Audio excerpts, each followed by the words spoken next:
বাবা, মেঘ না চাইতেই বৃষ্টি। মানে? মানে আমি তোমার সাথে নিজেই দেখা করতে চাচ্ছিলাম, আর তুমি নিজেই আমাকে কল দিয়ে ডেকে আনলে। আচ্ছা শোনো, শান্ত ছেলেটা কিন্তু একদম ভালো না। ও মেয়েদেরকে একেবারে সম্মান করতে জানে না। ও, আর তুমি তুমি তো মেয়েদেরকে অনেক সম্মান করো, তাই না? আমি শুধু সম্মান না, আমি মেয়েদেরকে ভালোবাসি। তাহলে আমার ভালোবাসাটা এখন গ্রহণ করো। দাও প্লিজ। তাহলে চোখটা আগে বন্ধ করো। চোখ বন্ধ করে আমি তোমার ভালোবাসা উপলব্ধি করব।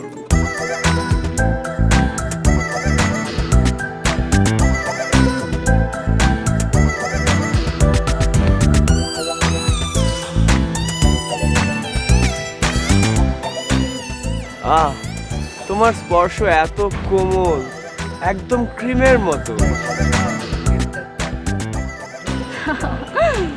উফ, যেন কাশফুলের নরম ছোঁয়া। তাই না? এবার আস্তে আস্তে চোখটা খোলো।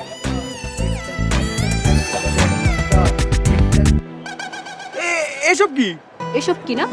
তুই আমাকে পেস্ট আর ব্রাশ গিফট করিস, তোর এত বড় সাহস। তাই আজকে পেস্ট মেখে না ভিডিও করে রেখেছি, আর কোনোদিন যদি আমার সামনে আসিস এই ভিডিও সোশ্যাল মিডিয়া ছেড়ে দিব। প্রয়োজনে 1000 টাকা বুস্ট করব, লজ্জা থাকলে আমার সামনে আসবি না। এই ভিডিও করো না, ভিডিও করো না। আমার মুখে গন্ধ, তাই না? তোর মুখে গন্ধ, তোর 14 গোষ্ঠীর মুখে গন্ধ। এই নে, ভালো মতো না ব্রাশ কর।